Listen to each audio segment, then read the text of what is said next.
Hello guys, dream ലൈഫിലേക്ക് എല്ലാവർക്കും സ്വാഗതം. അപ്പോൾ ഇന്നത്തെ വീഡിയോ എന്ന് പറയുന്നത് ഇന്ന് ഒരു ട്രിപ്പ് പോകണേണ് ഗായ്സ്. വൺ ഡേ ട്രിപ്പാണ് കേട്ടോ. അപ്പോൾ നമ്മുടെ അയൽക്കൂട്ടത്തിൽ നിന്നാണ് ഇട്ടേക്കണത്. ഇപ്പോൾ നമ്മുടെ ഫ്രണ്ട്സ് എല്ലാവരും ഉണ്ട്. പിന്നെ വീട്ടിൽ നിന്ന് ഞാനും അമ്മയും മാത്രമേ ഉള്ളൂ. അപ്പോൾ വണ്ടി ഒരു 6:30 ആയപ്പോൾ വിട്ട് ഞങ്ങൾ ഒരു 9-9:30 ആയപ്പോൾ ചാവക്കാടുള്ള തോമസ് ലേയുടെ പള്ളിയിലെത്തി. പിന്നെ അവിടെ നിന്ന് കുറേ കാണാനൊക്കെ ഉണ്ട് ആ പള്ളി. നല്ല ഭംഗിയാണ് ആ പള്ളി കാണാനായിട്ട്. പിന്നെ അവിടെ കയറി പ്രാർത്ഥിച്ച് പിന്നെ ഇതൊക്കെ ഞങ്ങളുടെ കൂടെ ഉണ്ടായ പിള്ളേരാണ് കേട്ടോ. നല്ല രസം. പിന്നെ ഞങ്ങൾ എത്തിയപ്പോൾ അവിടെ കുർബാന നടന്നുകൊണ്ടിരിക്കണമായിരുന്നു. പിന്നെ ഒരു 10-15 മിനിറ്റ് അവിടെ ഇരുന്ന് പിന്നെ ഞങ്ങൾ അവിടെ കുളമൊക്കെ ഉണ്ടായിരുന്നു പറയണ്ടേ. അപ്പോൾ ഞങ്ങൾ ആ ഒരു ഏരിയയിലോട്ട് അവിടെ പോയി. ഇവിടെയാണ് ആദ്യമായി തോമസ് ലീയ വന്നതെന്ന് പറയണേ, എനിക്ക് കറക്റ്റായിട്ട് അറിയില്ല. പിന്നെ അവിടെ നിന്ന് ഞങ്ങൾ ഒരു ഫുഡൊക്കെ കഴിച്ച് ഒരു 10 മണിയൊക്കെ ആയപ്പോൾ അവിടെ നിന്ന് പുറപ്പെട്ടു. പിന്നെ ഒരു 11 മണി 12 മണിയൊക്കെ ആയപ്പോൾ ഞങ്ങൾ അവിടെ എത്തി. പിന്നെ ഇവിടെ ഫ്രണ്ടിൽ തന്നെ കുറേ മരങ്ങളൊക്കെയാണ്. അതാണ് കുറച്ച് തണലും കാര്യങ്ങളൊക്കെ ഉണ്ടായിരുന്നു. ഞങ്ങൾ എത്തിയപ്പോൾ തന്നെ അത്യാവശ്യം തിരക്കൊക്കെ ഉണ്ടായിരുന്നു. ഈ 3 പിള്ളേരും 4 പിള്ളേരും ഞങ്ങളുടെ കൂടെ ഉള്ളതാണ്. പിന്നെ ആ എൻട്രിയുടെ അവിടെ തന്നെ കാണാനായിട്ട് നല്ല ഭംഗിയാണ്. കാരണം കുറേ മീനിൻ്റെയൊക്കെ പിക്ചറൊക്കെ ഉണ്ട്. പിന്നെ ഫ്രണ്ടിൽ തന്നെ ഒരു വലിയ ആമയൊക്കെ ഉണ്ട് കേട്ടോ. പിന്നെ ലെഫ്റ്റ് സൈഡിൽ തന്നെ പിള്ളേർക്ക് കളിക്കാനായിട്ടുള്ള പാർക്കൊക്കെ ഉണ്ട്.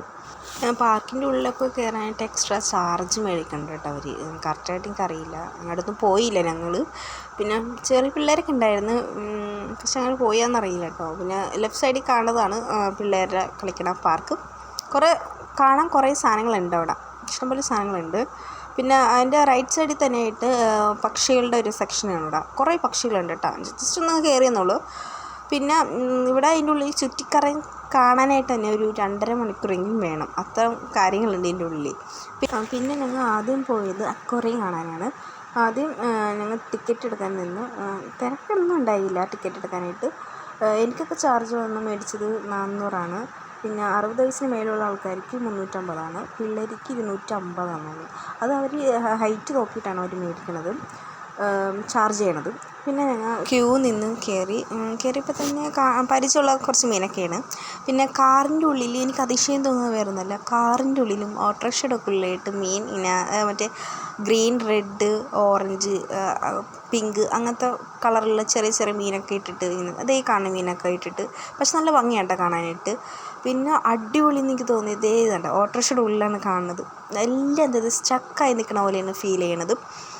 കുറേ വെറൈറ്റി മീനുണ്ട്. എല്ലാത്തിൻ്റെ പേരൊക്കെ അടിയിൽ ഇങ്ങനെ അവർ മെൻഷൻ ചെയ്തിട്ടുണ്ടായിരുന്നു. അപ്പോൾ ഞാൻ അതൊക്കെ വായിച്ച് ഇങ്ങനെ ചെറിയ വീഡിയോ ഒക്കെ എടുത്ത് ഞാനിങ്ങനെ നടക്കുന്നതിന് ഇതിൻ്റെ ഉള്ളിൽ കയറിയാൽ നമുക്ക് സമയമാണോ അറിയില്ല കേട്ടോ. എല്ലാം നല്ല കാണാൻ നല്ല ഭംഗിയാണ് കാണാനായിട്ട്. അപ്പോൾ എല്ലാം കണ്ട് ഇങ്ങനെ നടക്കണേന് ഇതൊക്കെ ഞാൻ കണ്ടപ്പോൾ തന്നെ ഞെട്ടിപ്പോൾ കണ്ടോ, അന്നങ്ങനും പോലും ഇല്ല ഈ മീനൊന്നും. നല്ല ഭംഗിയാണ് കാണാനായിട്ട് കേട്ടോ.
ഉള്ളിലേക്കാണ് കയറിയത്.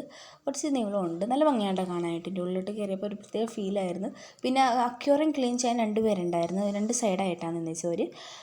വലിയ വലിയ മീനൊക്കെ ആയിരുന്നു, വലിയ, കാരണം എൻ്റെ ഒക്കെ അത്രയുള്ള മീനൊക്കെ ആയിരുന്നു അതിൻ്റെ ഉള്ളിലുണ്ടായത്.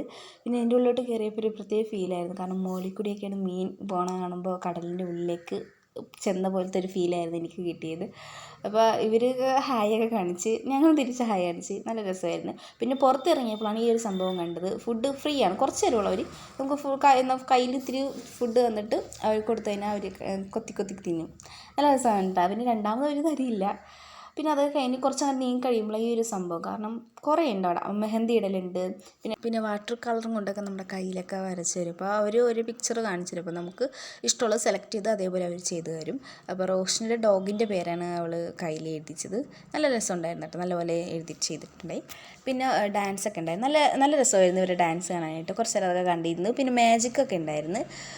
പിന്നെ ആൾക്കാരെ പിക്ചറൊക്കെ വരയ്ക്കണ ഇതൊക്കെ സംഭവമൊക്കെ ഉണ്ടായിരുന്നു. അതൊക്കെ കണ്ട് പിന്നെ ഞങ്ങൾ ഒരു ഫുഡൊക്കെ കഴിച്ച് 3-3:30 ആയപ്പോൾ ഞങ്ങൾ അവിടെ നിന്ന് ഇറങ്ങി ചാവക്കാട് ബീച്ചിലേക്കാണ് പിന്നീട് പോയത്. നല്ല വെയിലായിരുന്നു കേട്ടോ. പിന്നെ ഞങ്ങൾ കുറച്ച് നടന്നപ്പോൾ അമ്മയൊക്കെ പറഞ്ഞ് ഓടിയാലോ എന്ന്. പിന്നെ ഞാൻ അവരുടെ പുറകിൽ ഓടി. പിന്നെ അത് കഴിഞ്ഞ് കുറച്ച് അങ്ങനെ നിന്നപ്പോൾ അവിടെ കുറേ മരങ്ങൾ, നല്ല രസമാണ്, നല്ല തണലായിരുന്നു. പിന്നെ അവരെല്ലാവരും കൂടി വർത്തമാനം പറയണ ഒരു വീഡിയോ എടുത്ത് പിന്നെ ഞങ്ങൾ അവിടെ നിന്ന് ഒരു 5 മണിയൊക്കെ ആയപ്പോൾ ഞങ്ങൾ ഇറങ്ങി. അപ്പോൾ ഒരു 8 മണിയൊക്കെ ആയപ്പോൾ വീട്ടിലെത്തി. അപ്പോൾ ഇത്രേ ഉള്ളൂ ഗൈസ്, ബൈ.